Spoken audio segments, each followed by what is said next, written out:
Hi, welcome to the last panel of the 2024 MoCA Festival, and this is also our second professional development panel. These professional development panels we instituted several years ago. This is a collaboration with SVA's School of Continuing Education. Of course, SVA is also our physical host for the programming that we do as part of the MoCA Arts Festival. And it's certainly very much our intention to create some space within the program to hopefully share some information from people with experience that may be useful in a variety of ways.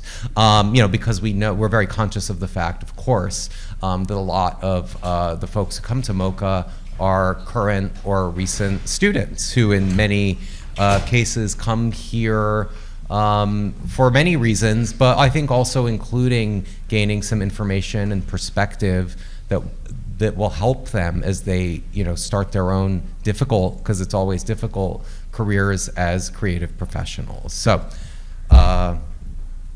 enough prologue. First of all, hi, I'm Bill Cardelopoulos. I'm the programming director for the MoCA Festival. Let me briefly introduce our panelists here today, going from your left to your right. We have here with us two publishing professionals and two artists. So I think we're going to get a nice range. We have Gary Groth, who's the publisher, co-founder of Fantagraphics Books, and also the editor of the Comics Journal. We have the author, Kathy G. Johnson, who's produced a range of projects, including self-published work, works with small presses like Koyama Press, as well as works with large corporate publishers like First Second, including The Breakaways, which we see on the table there. We have with us also Chiara Valdez, who's a publishing professional and editor at First Second Books. So this is someone who acquires books, as does Gary, but for a very different kind of publishing company. And we have John Vasquez Mahias, who has been really a lifelong zine maker, a real kind of exponent of DIY, do-it-yourself culture, who self-published the graphic novella, The Puerto Rican War, and that is now in mid-May going to be republished in a new expanded hardcover edition by a publishing company called Union Square and Company that's actually owned by Barnes & Noble. Is that correct, John? Did I get all that right? Yes, exactly right. So first of all, before we do anything else, please join me in welcoming these folks to our panel today.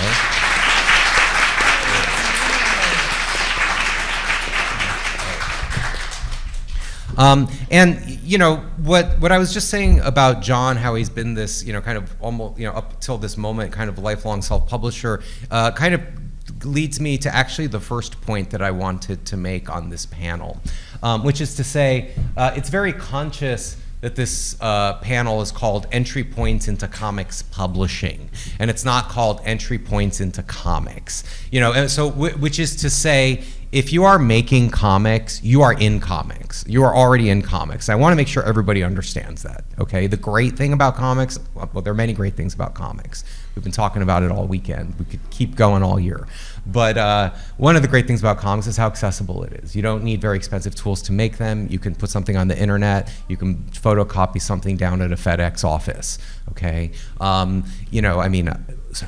How many careers have started by stealing copies at Kinko's? It's a tried and true tradition. I'm not advocating anything, just allegedly. But anyway, so you're already in comics. If you're making comics, you're in comics. Okay, you don't need anyone's permission to be in comics. Okay, so first of all, because I do think that there is sometimes a risk too that a panel like this could be taken as kind of a recipe book or something, that this is what you need to do if you want to be like legit in comics or attract the attention of an editor or a publisher who's going to validate you. I mean, there are many, many good reasons to want to work with a publisher, to want to, at any scale or level.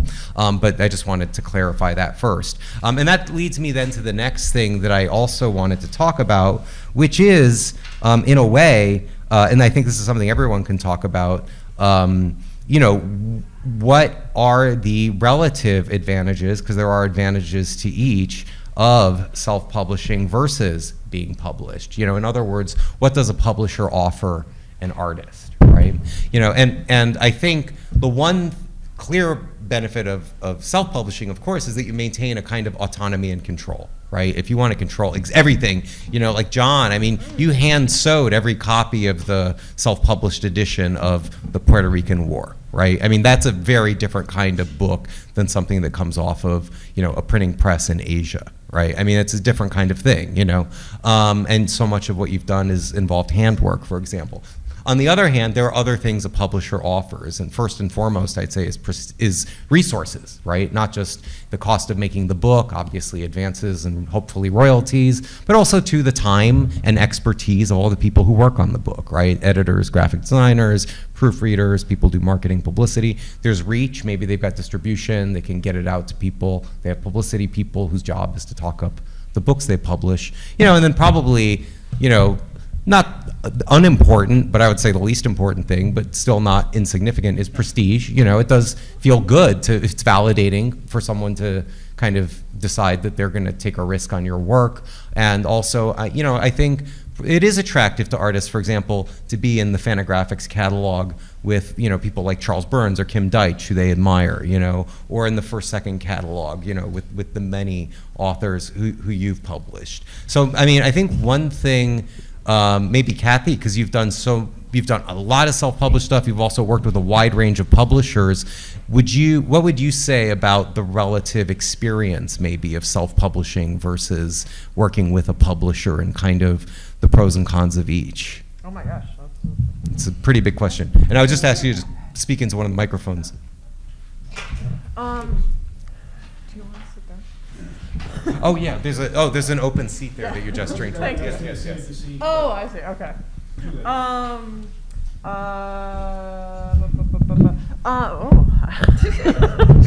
I feel like you just asked me to. I feel like you just asked me to summarize the conceit of the panel. Well, let me dial that back a little bit. Okay. So, for example, I know. Let me get down to some of your slides. This is jumping ahead a bit. But you've got, for example, something like this is a self-published work, right? That you just produced a couple years ago, after you've already kind of established relationships with other publishers. You've got other self-published works, both print and digital. Could you, what determines the choice to do something like this as a self-published project versus taking it to a publisher? Well, let's see. This is actually I had pitched. So I made this book. I did a lot of self-published, and then I made this book with First Second. And then First Second was like, what do you want to do next? Mm-hmm. And then I was like, what if I did like this horror teen thing? And then First Second was like, we don't want that. Mm-hmm. And so editor at First Second. That was not me. Here's the thing. There's a lot of, you can't take anything personally if a corporation decides that maybe they don't want to take it's a monetary risk if they take on your title, and they didn't want to take on the risk at that moment, which is totally acceptable and fine. It was also like the pandemic was starting and everyone was scared. So I made this just on my own because I thought it would be funny. So that's why it's I'll just say it. My editor was like, we don't want that. We want a book about female friendship. And so I wrote this. The subtitle is A Horror Story of Female Friendship. I love that. That's so petty. She doesn't know that. That's so petty. I love so I did it. It was just a joke, but it's won awards. It's won multiple awards. So like I'm like happy that I made it, and like even though it's just like it was an opportunity to make something on my own, make something it was really indulgent. It was at the beginning of the pandemic, so it had like a screen printed cover. The inside was all like, I just like was very indulgent, and I spent my time with it, which is also not something that you can always do if you have like a hard deadline that you have to meet to be as indulgent as you want to be. So that's sort of the approach that I took with that one. Yeah. Well, Gary, when you are trying to persuade someone to work with Fantagraphics, and which I don't know, does that happen occasionally? Sure it does. What is the pitch that you make in terms of what Fantagraphics can offer an author? Well, let me see. I mean, I explain that we have international bookstore distribution, that we have a first-rate marketing team, that we're going to push their books, that we get widely reviewed in places like the New York Times and various other venues. We have a brilliant production staff, so if they need any support in terms of the production of the book, which they almost always do, we have that. I think really a big part of it is that artists that we either approach or artists who come to us, both of those things occur because of what we publish and because of the history of what we publish and the fact that they know that we value a certain kind of comics. And that, if we're going to them, then, we value what they do and we want them to be part of our list, and we want them to join a list that includes, the Hernandez brothers and Kim Deitch and Charles Burns and so on and so forth. And people who come to us, I think, come to us largely because they admire or appreciate what we do and feel a kinship to the kind of art that we publish. Hey, Kiara, how would you articulate a kind of a pitch that you might make to someone who you're really courting for as a first second artist potentially? I've done this pitch so many times. Yeah. I haven't done it in a while. Luckily. Well, yeah, just do it. Give us the no. pure muscle. I want the pure muscle I'm not doing memory. full pitch. Yeah. But basically, for second, when it comes to graphic novels in the trade market, it was us and Scholastic since 2006. So we have been here for a very long time, and obviously we do all ages, from young reader all the way to adult, but when we talk about kids books, basically anything under adult, for people who really want to work in the kids market, trade publishing is a great avenue because we have so much library connections. Like some of the ways the reason why you see American Born Chinese still to this day, it was published more than 10 years ago, is because schools took it up. And then graphic novels have a very long life. Like usually the average is like on the lower side 4 to 5. On the longer side, American Born Chinese, we're talking about I don't know how many years. And so we do that. We call for second a boutique comics imprint within a big company because we all work very closely together. We care a lot for our books. We try to, at least most of the time, keep keep people coming back. And our deadlines are extremely flexible. I think For Second has the most flexible deadlines in comics right now. Wait a minute. I'm not trying to. We don't even know what the word deadline means. I mean, with consistent lists, but we're very flexible. I'm sure other people are flexible too, but we pride ourselves in that. I personally tell my creators, you can have this book out as soon or as slow as you want, and it's true. And that's because we have support of a big company. We have huge man-ed teams. We have our own specific design team we love, and that's why the covers of For Second books are amazing. So yeah, that's generally my pitch. You can get the smaller feel of a comics place because it's just an imprint of 4 editors. Well, we're a little bigger now, but 5 editors, 3 designers, and then the few people you work with in Macmillan. But you get the powerhouse, the marketing, the distribution, the access to school, access to comic shops, stuff like that Macmillan, a big company, provides. What was did you say man-ed? What is that? Oh, sorry, managing ed is, so there's a lot more steps to production in traditional publishing than there is in a lot of direct market, because it's the editor development, and then we do production, but production includes managing ed and design, and it has to go through, and a lot of designers in at least graphic novels, we have actual designers, someone is in charge of your book to lay it out, to do everything. It doesn't fall upon the letter, it doesn't fall upon a freelancer, at least for us, maybe some freelancers.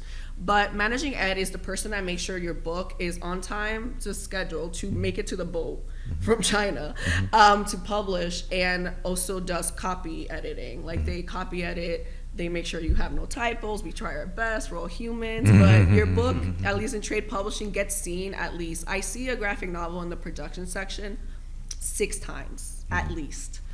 and that's how much I read it, and that's how many. And you mean at cycles. different stages? Yeah, well, just after the files are turned in. Oh, okay. After that, just how many man ed and editorial and production, how many times we run through your comic to make sure it looks as good as you want it to. I think the obviously print quality of more traditional and also direct market, like official publishers, is fantastic. Yeah.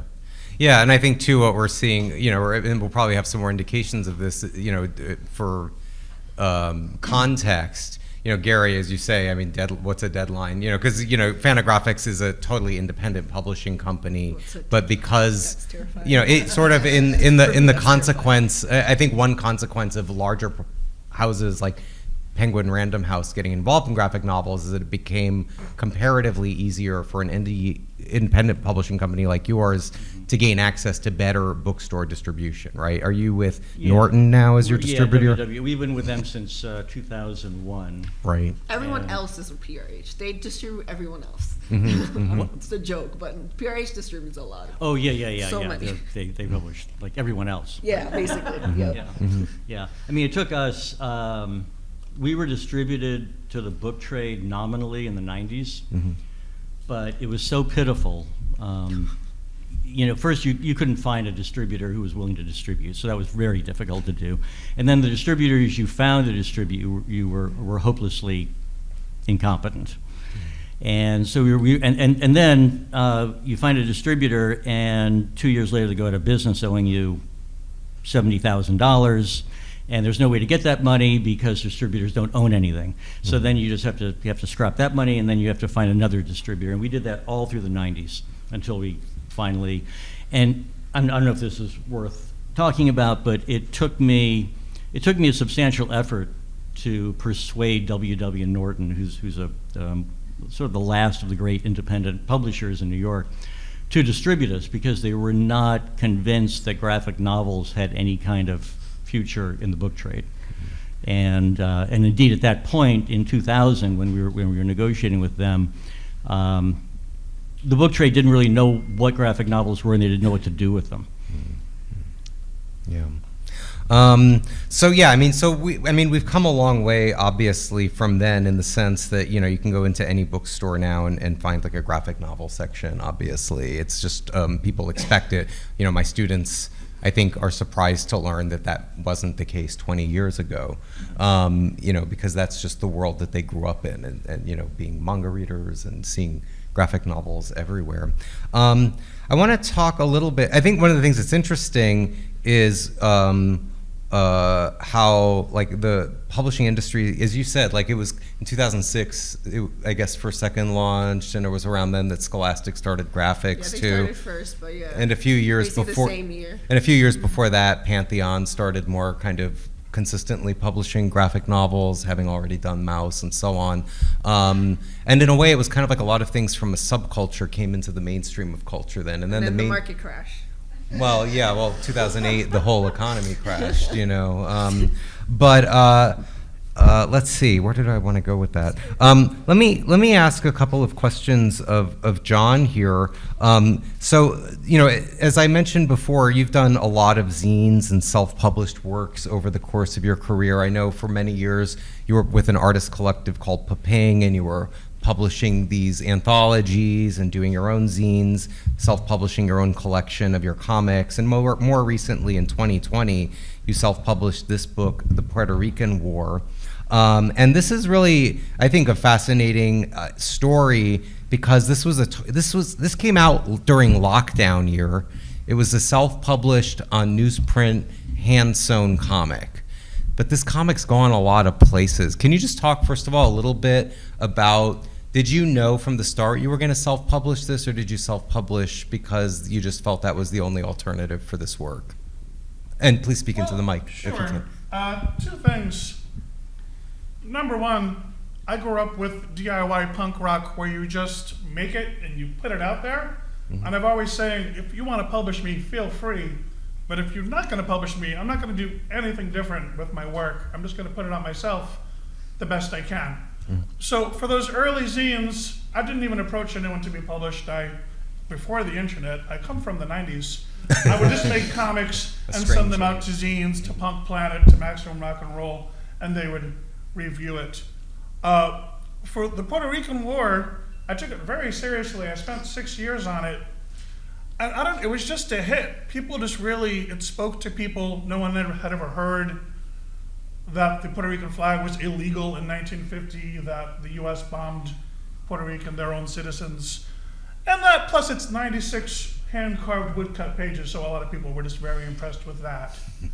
So it just sort of took off, where I was able to sell 3,000 that I strung by hand out of my plant, and then, And were you taking them all to the post office yourself? of course, Yes. they all knew me. I was. Yeah. And like I was saying in the other panel yesterday, just one random day, Metropolitan Museum of Art ordered a copy, and they put me in a show at the Met, and it just really, really took off. I'm really happy that turned out, but I would not have done anything different, Yeah. whether those things happened or not. But a lot of nice things happened from the book without being published. Yeah, right. Although I'm feeling good about it getting into libraries, as they were talking about. Well, yeah, so as you know. were saying, like a lot, the Met acquired a copy, then included it in an exhibit and used it as the lead image. This was an exhibit at the Watson Library at the Metropolitan Museum. You were invited by MoMA to make a comic with using the same woodcut technique, so that appeared on MoMA's website. And then, as we were saying before, you've got this edition that's coming out from Barnes & Noble's publishing imprint, Union Square and Company. These are just some pictures you posted on Instagram, Yeah. I guess, of your advanced preview copy, right? Yeah, I'll tell you something else funny about that. 20 yeah. years ago, I was making zines with this guy named Jay that I met at a comics thing. We'd always been in touch. John, I really like that book. I really like that book. Oh, good. I'm glad you like it, Jay. Hey, I'm working for Barnes & Noble now. That's great. Hey, John, I'm one of the head editors at Barnes & Noble. How about that Puerto Rican War? Sure. Feel free, Wow. Jay. Wow. Feel free. Yeah. So that was entirely, because I was going to ask, were you pitching the book around? Did this inquiry There just were a come? few people that said they were I have to show this to Gary Groth. I have to show it to him. And once again, go ahead, feel free. Show it to him. So I've never. You weren't actively I've never- seeking a I've never publishing seeked anyone home. out or pitched it. Yeah. I try to make work that inspires my daughter.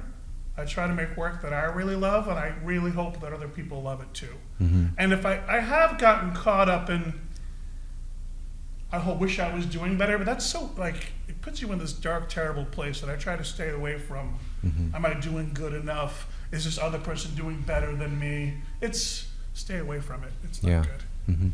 And probably, it's worth noting too, like a lot of people, you don't plan to derive your income from your art necessarily. You have, for most of your life, been a public school art teacher, right? Most of your adult life, as I understand it? Yes, the Rare Book Library of Toronto bought all the original work for that, Oh, wow. so I'm off this year from teaching. Oh, okay. Well, that's congratulations. I'll be Yeah, back in that September. an argument against working digital, huh? Yeah. Oh, yeah. Something. So that's so interesting that, really just through that kind of personal connection that this came to you. How has that experience been as someone who's been a lifelong kind of do-it-yourself person of working with a publishing company, having this book, in a different format and, having to maybe expanding it for the publisher or whatever? I mean, has there been anything about that process that's struck you as feeling qualitatively different than doing it yourself? Well, like I said, one thing that was easy that made me so happy is that my friend that I've known for decades, Jay Sacker, is one of the head editors, and I totally trust him. So that made me feel really good. It was also translated by a book publishing company in France, and I was a little worried about that. They sent me this contract where they wanted movie rights. Oh, yeah. Don't. Yeah, you can strike through anything you don't like. What Yeah. is this? Yeah. But I got rid of that. It's fine. Is this publisher owned by Barnes & Noble? Yeah. Okay. It's so funny. I have to say that like 20 years ago, and it felt like Barnes & Noble was the Death Star, and then like Amazon came along and was just Sure. like, you know, like hold my kombucha, you know, and now everyone's like, oh, Barnes and Noble, you know, you feel bad when you hear about one bad closing, you know, it's like, oh, another giant physical bookstore is gone, you know, because It's like Trump and Biden. Yeah. We'll see if that makes it into the reporting on this panel. Yeah, no, I don't know. Well, I wanted to ask Kathy about her path too, because I know I started seeing your work with self-published comics. You know, I think the first comic of yours that I saw was Dear Amanda, which was 10 years ago, which is kind of crazy to think too.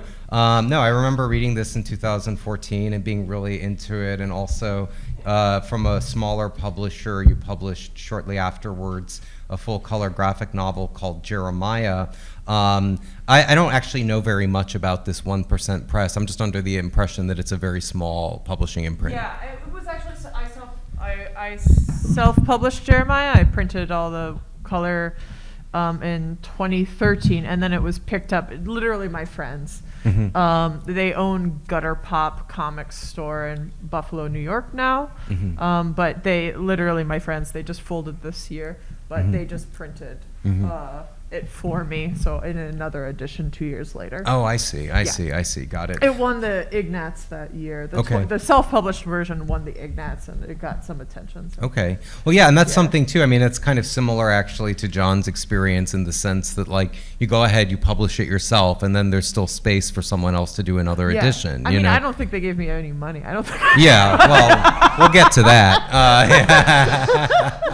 But it's my friends, you know. It's like, Yeah, oh, sure. yeah. Well, I mean, you know, and again, going back, and well, that kind of goes back too to that question of like, what does a publisher offer? And sometimes it is just the resources of like, we'll print it for you. Yeah. You know, and Yeah. it's like, oh, great, especially if you're doing your first full color book. It's like, oh, I don't have to pay to print it. Great, you know, and you're going to give me like half the print run to sell. Sure, no problem. You know, and that's a very kind of normal thing in small press publishing, you know, that, you know, the $0, but we print it and give you like half the copies to sell or something like that. You know, that's a, you know, and that, you know, again, it's like you're maintaining a lot of autonomy because, you know, they're not going to tell you to change anything in the book, you know, but you don't have to pay to print it basically. Yeah, it had another publisher had voiced interest in it, but they wanted me to change the ending, and I decided I did not want to change the ending, so I Wow. had chosen to self-publish it Okay.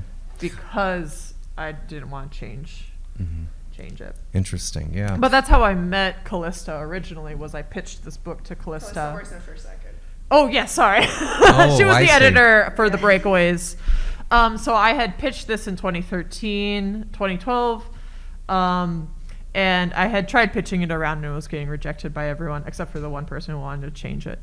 And so Callista rejected it, but she was like, I can talk to you on the phone and tell you why we rejected it. And so I took her up on that offer. So when I came back a couple of years later with the pitch for The Breakaways, I think she wanted it within 24 hours. Like she was like, this is great.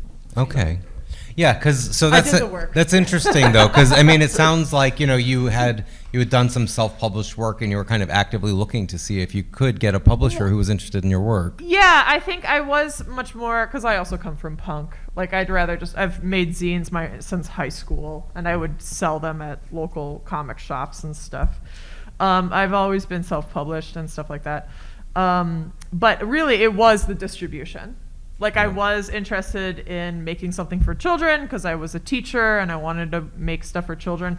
And children should not be following on me on social media. Like there was no way for me as an independent artist to reach a child. Right. Well, You know yeah, what I mean? absolutely. Which is good. Yeah. Boundaries. Love that. But that's exactly what First Second is very good at, is that reaching schools, school libraries, that type of thing. And I Right. wanted to make something very specifically for kids, and it just self-publishing it did make sense to me. So Yeah. that's why I went to them with Breakaways. No, that makes a lot of sense, certainly. Yeah, and so I want to talk too about your next couple of books are both with different publishers that in a way, you know, also kind of indicate that sort of indie versus kind of corporate publishing an distinction idea. too. You did a book with Anne Koyama's Koyama Press when she Yeah. was still doing Koyama. You know, and that's, you know, I've worked on one project with Annie, and she's really great to work with and supports the creative side 100%. You know, but at the same time, certainly doesn't offer the kind of like advances that you'd get No. from like a First Second. I mean, I think I they're got $200. what's that? I think $200. Okay, yeah. But so also, the thing is that, like, Jeremiah, I didn't get any money, but they give you a ton of copies to sell, and Right. I do a lot of comic conventions, so right, that comes in. and Annie would do the same thing, Yes, is my yeah. understanding as well. I mean, she'd give you as many copies as you could carry, basically, to I sell. have I continue to have shelves and shelves of this book. yeah. Because they folded. They folded, and Annie was like, I got a bunch of these boxes in a warehouse. You want them? And I was like, send that. That's free money. Send it all to me. Yeah, right, So I will continue to table this for a very long time. right. Yeah. Is that in the contract where you just get free copies? I don't Like know. boxes Like, of- Annie was like, she's just so generous. loose. Yeah, she's yeah. just very generous. So. Right. Yeah. Well, yeah, I mean, I just edited one book, and I remember when she was closing up shop, she was just like, I still have a few boxes of this. Do you Yeah. want some? You know? And I was like, yeah, please, you know, because, I mean, and it's already like super out of print. But anyway, so when you by 2019, you had successfully pitched The Breakaways to First Second. Yes.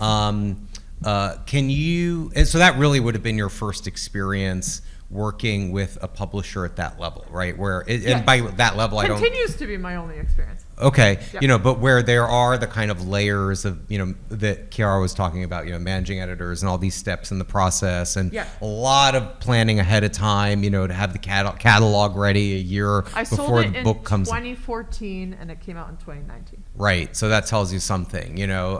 Not my fault. That's not my. No, I mean, that's just publishing schedules, you know. I drew the book in about a year and a half. Yeah. So, but what was anything striking to you about the difference of working with that type of publisher, a more corporate publisher? There was a lot of, like, Annie Koyama with this book. Someone had dropped. So basically, you all tell me if this is my understanding, is you book time with a printer, and you have to have a book for the printer to print at that time. No. Not for us. I don't know if I would put it that way. You do take a slot, like, so You people got a who don't know slot. nothing about printing. Full color printing basically happens abroad all the time, like Singapore, China, and some other places nearby, because American printers can't do full color. We do personally do one color with them. They're great at They can, but badly. They can, but badly. You know, that's what I mean. Very badly. We learned our lesson. And there's like only like two printers in America now? I mean, there are a few printers. Yeah, but like- they print poorly. Yeah, and they they- cost twice as much. Yes, and they're expensive, and some of them just get folded, like some folded over the pandemic. So that's why you have the very long, it's like 18 months, and 9 of those months is just like water, like from China to here. Like, I was joking about the Suez Canal being blocked. I was laughing on Twitter, and the next day we find out that a boat of our books were there. So like, we're like, will we even make, public, like, will we make the pub date? But yeah, you need to schedule a slot because everyone's working with these printers. If you don't schedule a slot and if you don't make your dates for that slot, you will not print your book on time, and you will have to change the printing date, basically. And basically, a artist dropped out of their slot, and Annie was like, "Can you get a book to me in 2 months or whatever it was?" And I said, "Yeah, if Annie emails me and asks for a book, I'll make a book for Annie because she's the best." So that's how this ended up existing. She had no editorial. Just give me a book. It can be as many pages as you want. It has to be over 48 pages because then it'll have a spine. Literally, that was the requirement. It had to be over 48 pages. I'm not joking. That's the requirement I had. So I basically just turned in a book. I just made a book. So you drew a 48-page book in 2 months for Annie. Yeah, I think Koyama. I ended up being a bit larger. But then, yeah. Okay. That's what happened. Yeah. There's also printers in Queens that print on newsprint. It is not high quality printing. It is charming. Sometimes it works though.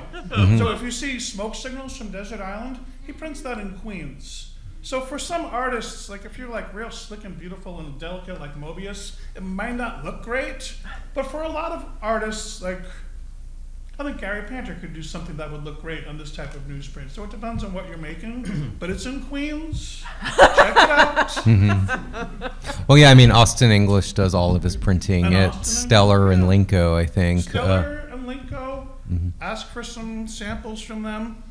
Well, and again, like Again, you might not be happy. It's rough. I do all my printing from. But from also, this if you print thousands and thousands and thousands, are they going to be able to do yeah. that? That's the question, right? I printed 3,000 things All from right, them. awesome. When I first did my, it worked with my art style. It doesn't Yeah. work with everybody's Yeah. art style. Yeah. Yeah. Kathy, just to go back to your Yeah, I forgot. experience, that's okay. No, but what I wanted to ask you was, you've worked, you've done small press, self-publishing. Yes. When you did the breakaways, Yes. and had to kind of go through all of the kind Yeah, of very kind of broken down, deliberate, on a schedule steps Yes. involved with that. How was that experience different for you? It took a really long time, and I had to be very patient.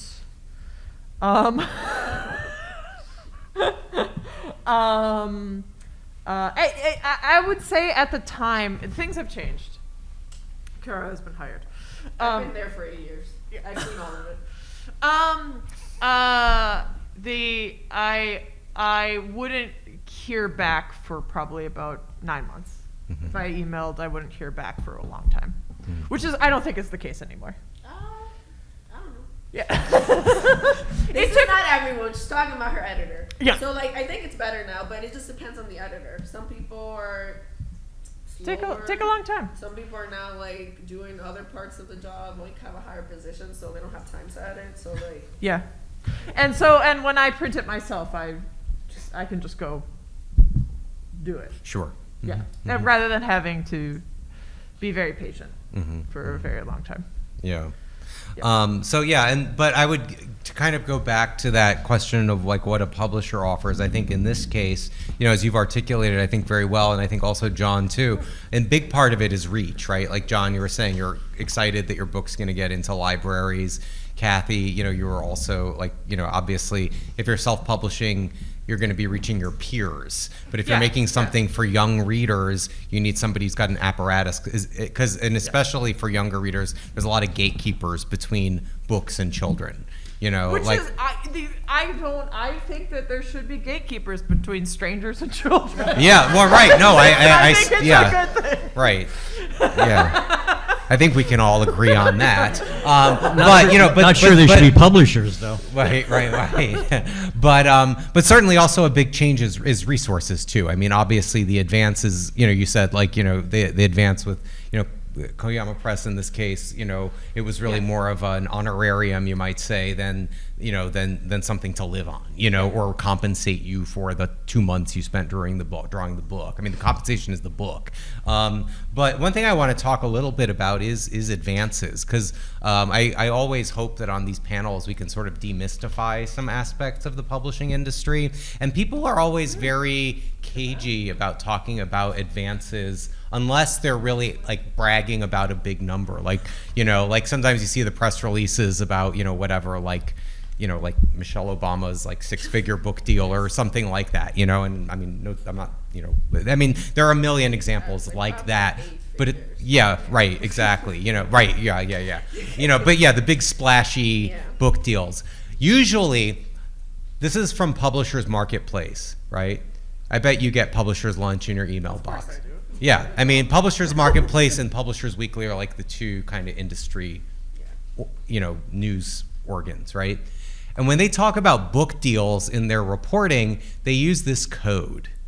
And they refer to anything from $1 to $49,000 as a nice deal, okay? Very nice is $50,000 to $99,000. Good deal is $100,000 to $250,000. Significant deal is $251,000 to $499,000, $500,000, and major deal is anything more than $500,000. Now, I would guess that 99% of graphic novels are in nice and probably not the high end, right? I mean, you know, Gary, have you ever given? real thing? That's absolutely real. That's more of a trade. That's a trade publisher thing. Yeah, I yeah. would say- That I is would such say complete on- bullshit, in our you know? side, I would say in graphic novels for trade publishers, we're mostly at the high end nowadays. High end of nice. Well, it depends on what company you're talking to, how Right. long they've been in, if they're trying to get to the green, like in the first 5 years before they shutter them. Like, there's a bunch of things to deal with, but I want to say we would be on the higher end of nice deal all the way through good deal. Okay. But when you say we, you mean Macmillan as a whole or First Second specifically? First, second, and the other big four that go into auctions together. Like, I've seen numbers. You're talking about like your competitors like Scholastic and things like that. Scholastic, we're Sure. talking about PRH, HarperCollins. Right, right, right. Simon and Schuster, Mhm. but it only goes up to good deal to up to very nice. Up to good deal is mostly like auctions. Mhm. And And that would be something probably that looks like it's going to be like another Bone or Raina Telgemeier or No, Dogman auctions or happen something. Very often. Mhm. Sorry. So auctions are basically I've talked about this. So one of my brands on Twitter was demystifying publishing because people don't know enough about it, and it's like I call it an onion in the back of your fridge. Like it's so hard to get through. So there's a lot of variables to how much money you get in advance, and it's so basically when agent usually comes to an editor, we're just talking about agents. I know you and me have talked about other ways, but an agent comes to an editor, and hopefully you get an agent. I highly recommend people getting agents, especially if you're going into trade. Well, actually, if you're going to any comics, I love agents. They make it easier for me to talk to them straight up. Like, I don't want to be walking on eggshells around my author when I need to talk money, like when I need to talk chasing, like if they go AWOL, and sometimes artists go AWOL. So stuff like that. So I love an agent. Get an agent if you can. They come to you, and this could be 2 things, 3 things. Exclusive, you get it by yourself, and then you and the agent hash it out how much money you're going to end up paying.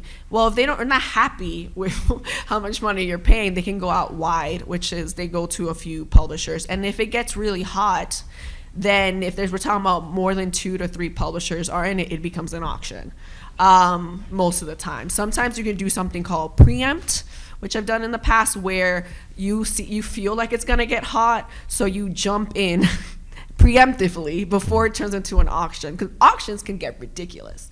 Ridiculous in the way that you will never make that money back. Like, we are very aware of, like, when I'm taking something into acquisitions, I have so much paperwork to fill out. I know historically up to that day how well this kind of book has performed, and we're always like hopeful for the future, so we're always aiming for something better in the future. Obviously, we're And what trying you're to talking improve. about are kind of looking at the way what you call comp titles or Yeah, that's where- comparable titles have performed in the past, Mm-hmm. and you plug that into a spreadsheet that gives you a profit and loss statement Exactly. of here's how many copies we think we will sell if we give this advance, we make this much money, and so we're offering that advance. And Exactly. That's what's It's comfortable like- for us. And it's sometimes like comp titles are used loosely. Like, sometimes there's no comps. Like, there's been books I've had that there were no comps, so we were just like cross our fingers, beg the Lord.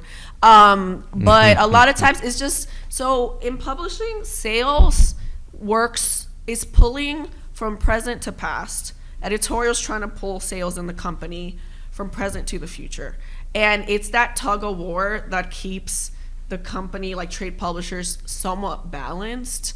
And somewhere in a safe, like, we take risks, but somewhere in a safe area where they're comfortable going forward with books and greenlighting books, and we're happy to take those books to the future. But there's just a lot of variables. Like, for example, First Second does young reader to adult. The adult market for graphic novels of our type, we're not talking about direct market, is very hard.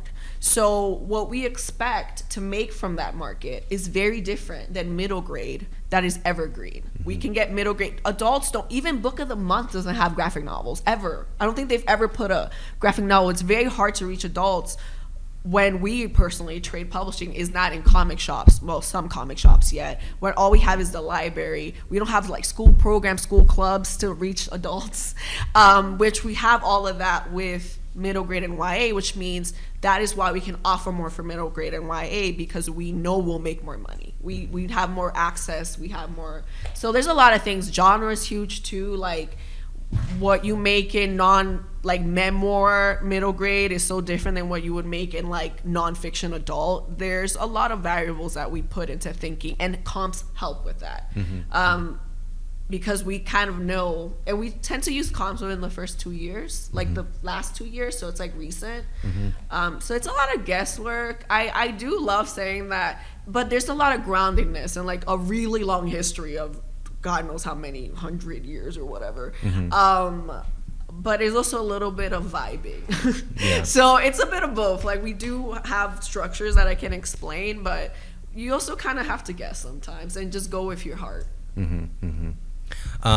So yeah, I think, as you were saying, there is this kind of like, this sort of almost like a conservative impulse and a progressive impulse at the same time, like look at the past, compare everything to how it's performed in the past, and try and take steps forward. I mean, Gary, do you tend to think of acquisitions in that way?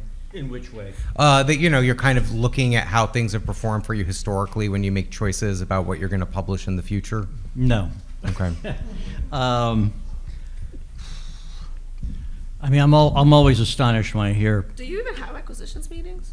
no. Exactly. Trade publishing is very structured. It's basically graphic novels is the adoptive child of trade publishing. Like we had to fit in and spread our wings within the structures of like a 100-year-old business that puts prose first and like children's last, which is why we're so like, we picked up a lot of their habits basically. Mark explained to me one day what you had to go through to have a book It's authorized to be published, and it just Trust made me, my if the editor is taking you to acquisitions, they really want your book because the amount of paperwork that takes. it made my brain explode just listening to this.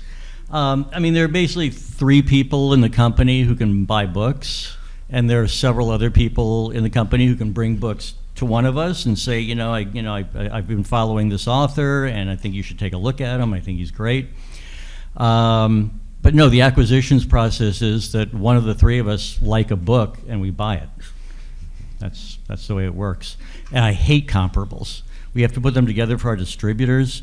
And I mean, first of all, I hate the concept. I hate the idea that, this one book is like, comparable in some identical way to another book, because the books we publish are, essentially unique.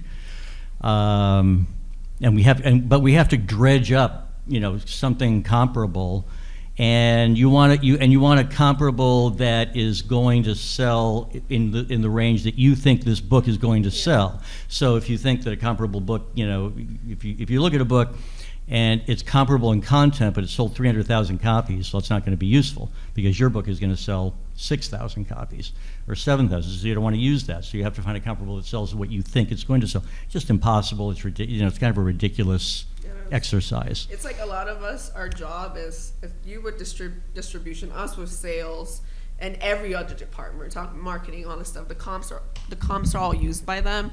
And it's something that editors who keep thinking for the future constantly feel like they have to do things, like explain things, like comparables are to explain, comps are to explain things that we already know in our hearts, but we have to explain it to another person, another team that doesn't quite get it.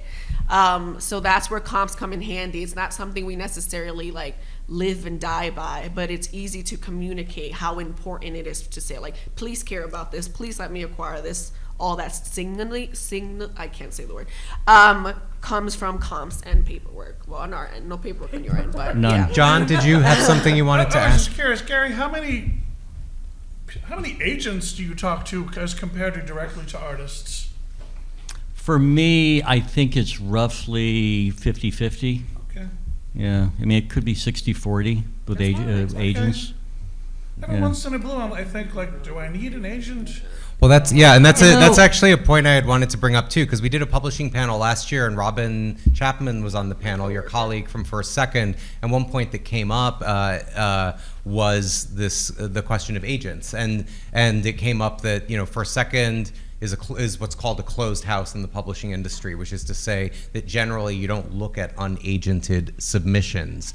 And Like unsolicited is what we call it. unsolicited, let's say, unsolicited. submissions. So that means that maybe if someone doesn't have an agent, you might reach out to them and say, I I really have like your work. Let's many work. And times, yeah, yeah. you sent me some examples of that we can talk about more specifically.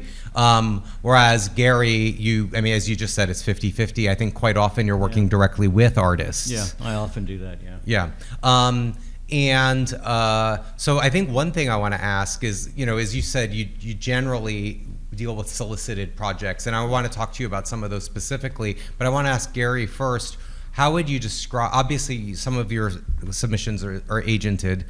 Beyond that, the other 50 or whatever % it might be, what are the ways that work gets onto your radar personally? And maybe some examples? Well, there are numerous ways. When I go to a convention like MoCA or SPX or TCAF, I come away with a box or two of comics that I pick up. And, they're shipped back, and then I eventually slowly go through them and see if there are any, if there's any work in there that I really, really like. That's one way. Another way is keeping track of what's going on, on Instagram. A lot of artists. Social media, yeah, of course. Social media, but primarily at this point, Instagram is the big social media site that we monitor and we look at. There are a lot of. We get a vast number of submissions, and we do look at all of them. Sometimes we may look at them for about 8 seconds, but we do look at them.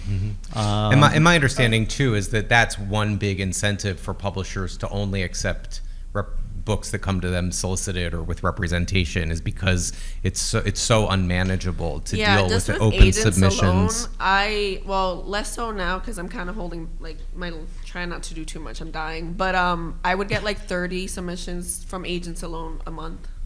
So it's just too much. Oh yeah. Yeah, it's a lot. But but the thing is, you can tell literally within a half a dozen pages if it's worth pursuing. Yeah, for worth looking sure. at. Like you can tell pretty fast, but because publishing in a trade house is so admin and everything consuming, it still becomes a lot, and like agents get mad at you if you take too long, and you're like, well, that's the bottom of my priority list. But yes. Yeah. We actually get every week a lot. I don't know, like a stack of submissions in the mail, and we do go through those. So go ahead. Just real quick, I've seen Gary walk through comic conventions. As he's walking by tables, everyone just stands up straight. Well, Gary's I try to posture go is also. incognito. You put on a hat and sunglasses. I take my badge off and slink around. No, we know. Everyone knows. Yeah. People on your way to the bathroom. Everyone, he's walking. There was a space in our mailroom, which is our kitchen, and it was marked submissions. And I don't personally go through the submissions, but someone in our office does. And there was just this continuous. It was the stack of submissions were the same every day, every week. So finally, I asked somebody someone should go through those submissions because.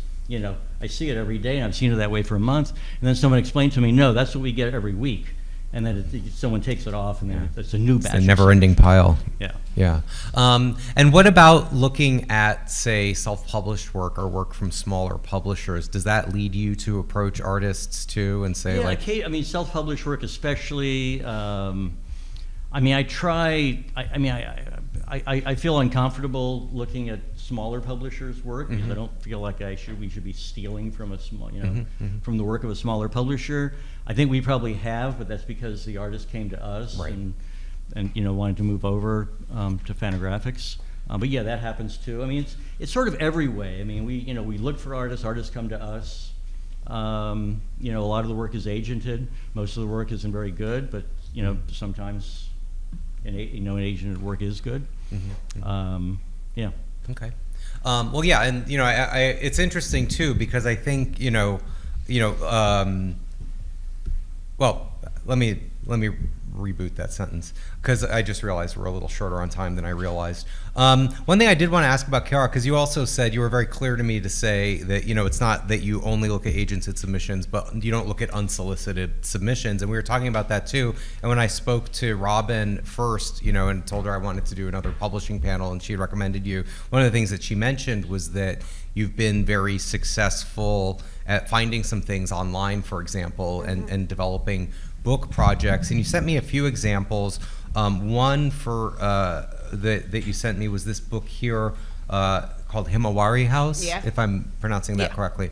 And this was something that I think started on this, well, I know started on this Tapas website. So this is kind of one of many, at this point, like Webtoon-like platforms, right? So how did that happen, that you like first found something like this and then that this became a book project that you worked on? I love telling this story because basically I went to TCAF. I don't know how many years ago, it was a while ago.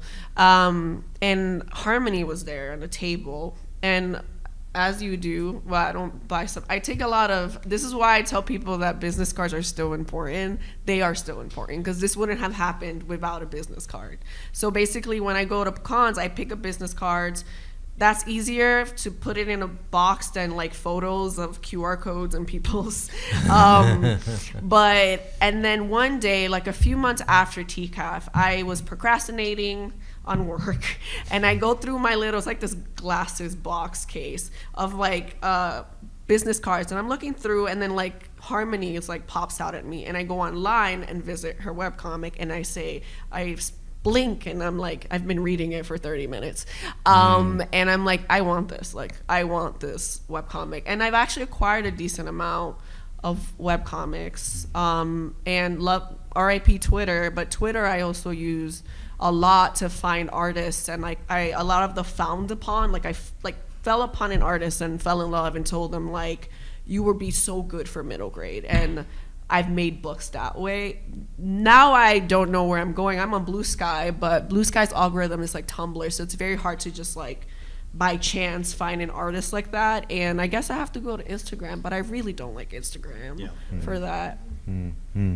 Yeah, and you had mentioned a couple of others that you, you know, projects that you would kind of come to in different ways.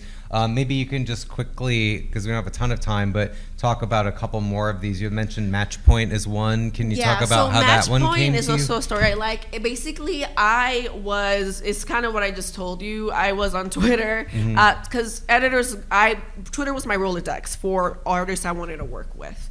It was just very easy. I can easily click their portfolio. So I was on Twitter. There was one of these tags, like, put your work here, something, something. You know, those happened all the time.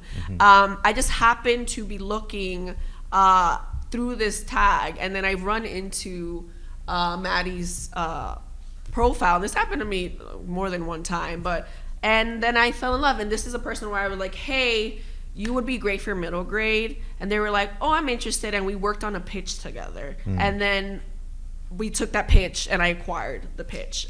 You can do that with editors too. If they're interested in you, you can work on a pitch together if you don't quite know what you want to do, but you know you want to be, obviously it's easier when the editors are already like interested in your art and things like that. But yeah, that was one.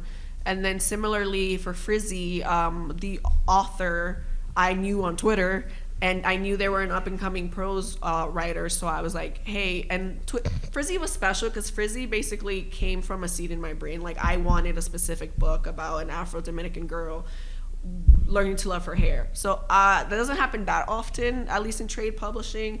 So, and then I went and looked for people who could fulfill, like, and tell that story. And Clarabelle, I knew from Twitter, and I read some of their stuff. And then Rose I found again, like just I was following them, or I found on a thread, and I was like, this person, like, and luckily they both agreed. So well, it's interesting too, because I think a combination of the fact that you're at a large, I mean, it's a boutique imprint within a large corporate publishing. Huge. Yeah, Macmillan's a huge, and it's owned by Holtzbrink, which is like a which German is multinational our German conglomerate. family. Yeah. It's like the first or second largest publisher in the world, right? Who? Holtzbrink. Macmillan.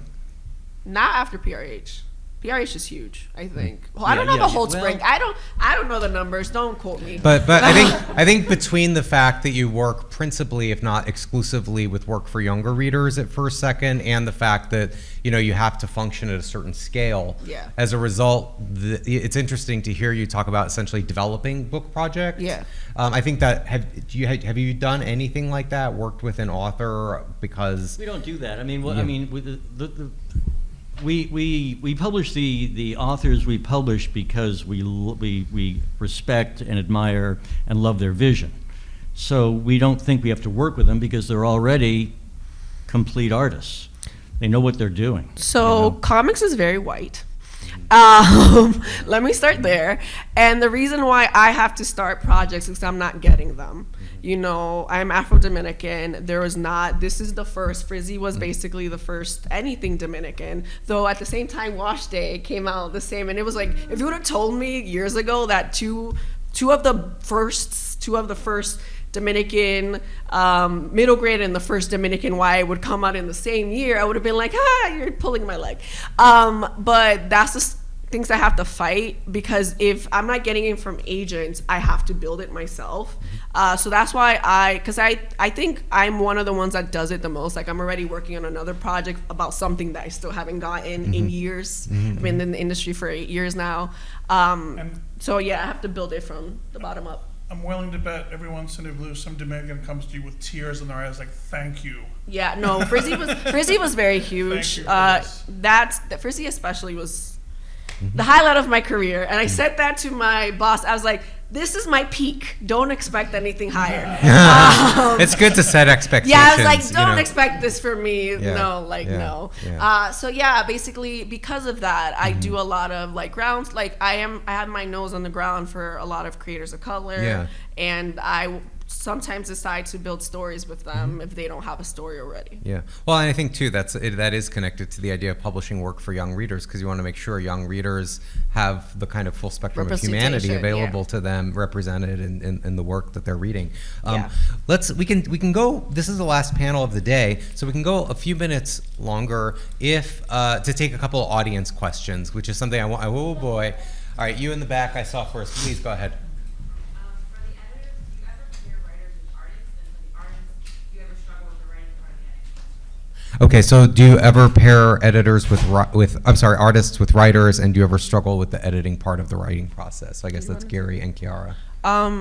I want to say that for First Second, about 2/3 of it is an artist who does both it's a creator who does both the writing and the art, and then the other third is paired. So it's either we acquire a script and then we find an artist that the writer also approves of, or agents pair up people. Sometimes they like tag team with another agent, or they pair up people in their own list and they come paired.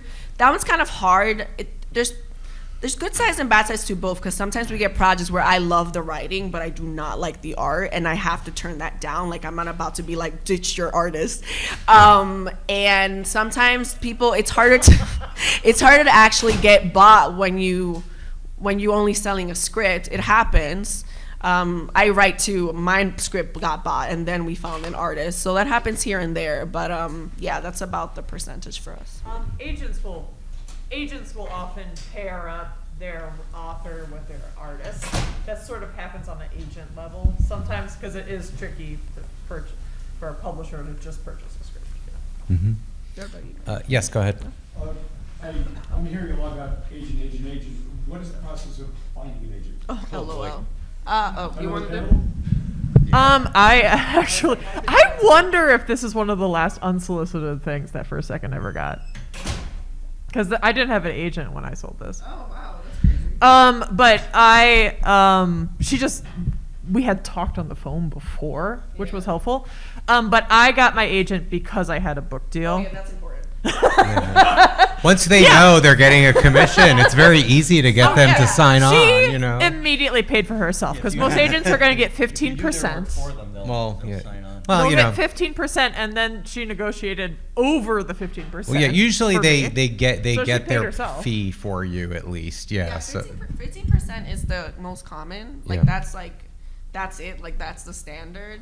And it's very easy if you have an editor approach you. This is important. If you have an editor approach you and you have like a pitch and they offer on it, it is perfectly fine to tell them, okay, hold your horses, I'm gonna go get an agent. Because that's the time where you have been acknowledged. You can go to an agent and say, I have a deal on hand. Do you want in? It's like talking to a cop. You want to have yeah. a lawyer, you know? Basically. You're about to. I mean, yeah, that's what an You're agent about to is. sign It's a your book contract. lawyer. It's your book lawyer. And they Yeah. usually pay, they usually can. It's hard to explain that. Not like most editors aren't trying to like not scam you, but like offer the lowest. We're in a hard place where our overlords want to be the cheapest. Our overlords want to go the cheapest, and we want to go fair. So like obviously I'm talking from someone like me, like I do that, but I can't speak to all editors. Just as there's a variety of people, there's a variety of editors. So it's hard because like we go in and you're unagented and you're a debut. Not to say like you were like a debut, but you weren't like traditional published, right? We would call that a debut. That is a different talking game that they make you do than someone with an agent, because the agent comes in and usually pays for themselves because they can bump up 10K, something like that. Usually, I would say. Yeah. But basically, to get an agent, you write a book pitch. It's like you're pitching to a publisher, but you send it to agents first, and then the agent, if they sign you on, will then pitch it to publishers for you. So it's basically a book pitch. Is what you would do to get an agent. Okay. But also, your agent might work. Basically, agents can do it book by book. And most agents do it book by book. Some agents just sign you on for like a few books, like your career. But a lot of them will edit you because they know the industry. Will edit for like a few rounds if you have a more editorial type of agent, so they know for sure that they can get this in houses. It's horrible. I mean, Doesn't know me editing me? Oh. Yeah, that's why. I mean, yeah. If you don't want an editor, don't go to publish the like traditional publishing. Well, yeah. Well, I mean, we heard from Kathy that. I've worked with big publishers, but I've done zines because there are benefits to both. Yeah, there Yeah. are. Yeah. John, you could have an agent edit you, then you can have an editor edit you. Not all the time. Some do, some don't. But it provides, because they know the industry more than you, it gives you a higher chance to get into an editor's hand, to get in, like, if it's really polished, to get an auction, which is what everyone wants, kind of. Yeah. Well, yeah, and I mean the one thing about self-publishing and then doing a different edition with the publisher is, first of all, the work's already done, so they either take it or leave it, right, John? I mean, I would assume. Sure. Yeah. And I just wanted to say, the Met put me in a show and put my stuff without an agent. The Smithsonian bought a huge collection of my work without an agent. When I sold my work to the Rare Book Library, I used an agent, and they took 20%, and I was like, oh man. Yeah, I'd say the purpose of an agent is to read your contracts and make sure you're signing something that you want to sign. But also, sorry, You're not giving because away I'm not giving agents. away the French movie rights. Good agents are a great liaison between you and the company. Right. Like, good agents will represent you the whole time you're doing the book. And as we said, with trade publishing, it could be anywhere from 3 to plus like many years. And As you said before, it allows the editor and the author also to maintain a really like friendly relationship. Yeah, like because if anything is nothing rough, makes a yeah. relationship go bad than having to talk about money, you know? Exactly. I mean, Like, I love talking to agents. I can be straight up. I have an agent that we're like, hey, how are we going to get this person to actually draw this book? Like, I have, if it's a good agent, they will work with me. There's some bad agents out there that, like, add gasoline to the fire for no reason. But it's more than just your contract. Okay, there. Okay. The person in the back with the orange and yellow bandana. Yeah, yeah. The orange and yellow band. Yeah, you had your hand up Like, before. no, I wanted you. protect the agents. Go ahead. So when you're self-publishing, how do you go about picking a printer, and then how do you go about like actually selling the thing? You sign up to do stuff like Mocha. Yeah. So I do shows throughout the year. I usually try to do one a month, craft fair, something. And then and to choose a printer generally the cheapest. I mean, honestly, if I'm printing it myself, I try to do the cheapest, or I literally print it myself. And then the internet. Yeah, just to add to that, when you're self-publishing, every major city has got that comic book store that takes self-publishing. Quimby's in Chicago, Desert Island in New York. You got yourself a big list. If you're self-publishing, once you're done with the artwork, your work is halfway done. Now the other half, getting it out into the world. Yes. Oh, Wig Shop has a website. They'll take 10 copies. There's a few distros in California that'll take book Domino. So now you're done with the book, and now you're doing more work through those things that I mentioned to get it out into the world. Yeah, Nate. Which you do go ahead. have to do with the regular publisher too. I have a question for Yeah. Gary. So for the past 20 years, all the books Fangraphs has published have been like 100-page books, but like now there's like you guys are gonna do Hate Revisited, you guys are doing Glover, Hernandez Brothers are still doing the magazine. I just want to know I was really curious about your specific thoughts about where Fangraphs is going with adding more floppies to the publishing catalog, and do you value them still in the same way? Do you secretly wish that like pamphlets were the market enabled that to be the priority again, or do you? No. You don't miss it. Okay. No, I don't really. I mean, we don't really miss it. I mean, I think it's just happenstance that we're publishing more floppies. We publish the Red Room series, and Blubber comes out every once in a while, and it just depends on what the artist wants. I mean, we just published a Tim Lane comic because he had 32 pages of material, and he just wanted to put it out as a floppy comic, and we're happy to do that. There just isn't any money to be made doing it. You sell 5,000 copies of a floppy, and based on the production costs and everything else, there's just no real money to be made. So I mean, if you're going to stay in business, you have to publish graphic novels. So I think it's just sort of a series of circumstances that we're publishing a few more floppies now than we have in the past. This is just last. In the 80s and 90s, what was like the big number of a successful floppy? A really good number would be 10,000, 8,000, 12,000. I mean, we like Love and Rockets was selling maybe 20 at its height, and the Hate Color comic in the 90s was probably selling 20 or 22. And for us, that was very successful. Let's take another question. Yeah, you're wearing the denim shirt in the back, I think. Yeah, go ahead. I was wondering, you were talking about digital comics or digital comics. Do you have any experience on how to make money with digital? So how to make money with digital comics is the question, right? Yeah, the perennial problem of everything being available for free online makes it hard for people to make a living off of it, right? Kathy, I know you have digital versions of some of your comics, I think, including Black Hole Heart. Is that true? That you have like I got maybe $20. is it like a Gumroad kind of situation? Whoa, or Gumroad, no. No, or I don't know. What? Yeah. No, I sell a digital version. There's some people, honestly, New Yorkers, people who are overseas who don't want like a physical object to clutter their home. So I offer digital options, but really, when I say $20, I probably got about $20. I think it's the end of our time. Okay, we're gonna do one final question. Yeah, the gentleman in the black jacket there. Go ahead. Thank you. Yeah. So, for the longest time, comics has struggled to be taken seriously as a form of literature, and that almost movement or attitude from cartoonists and publishers seems to have reached like its peak in the 2010s. And ever since then, comics have become much more widely accepted, but also it seems like things have come almost full circle and they're widely accepted, but seen as a form of juvenile entertainment. Yeah. So maybe this is a question for Gary specifically because of what Fantagraphics has done. So what are your thoughts on the place that comics occupy in, I guess, pop culture or in the cultural landscape?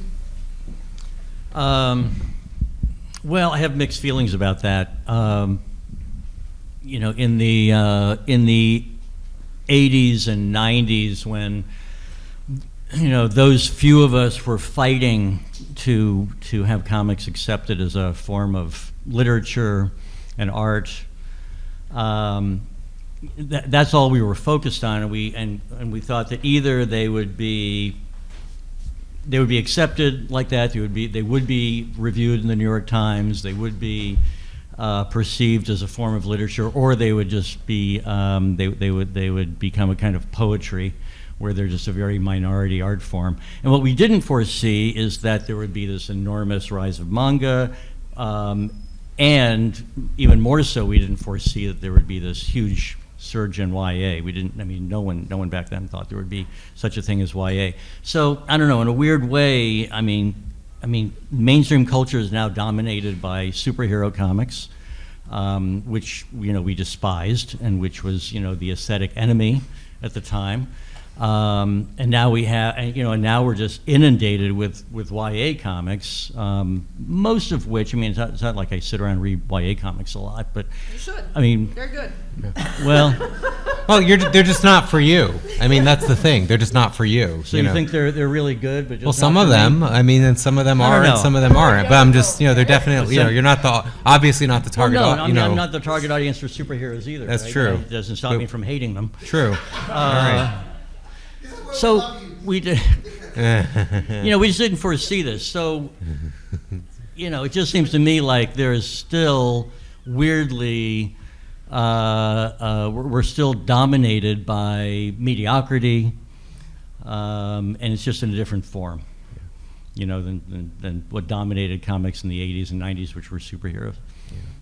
Well, I think one thing. And literary comics are a distinct minority of what's being published. Well, yeah. So, I mean, I think in a way And both things increasingly came smaller. true. They became mainstream, and they still also remained like poetry. So that there's work that a little I better than poetry, that but I in love. terms of- That's only self-published or published by very, very small publishers or whatever. And that exists. And those artists, many of them teach or do other things, to support themselves. But then there are other artists who work in different ways that can travel through the mainstream corridors that have been established, which mainly pass through now the YA, children's, and manga sections of the bookstore more so than the adult graphic novel per se, I think. Does that sound accurate to you? Well, more or less. Yeah. If I We can Captured all of talk that, it more but- later. Yeah, it was pretty Yeah, convoluted. yeah. Okay. Well, anyway, as we can see, we're talking about publishing. It's a big and complex field. There are many entry points into it, and thank you for illuminating some of them today. Let's please join me in thanking our panelists for being here.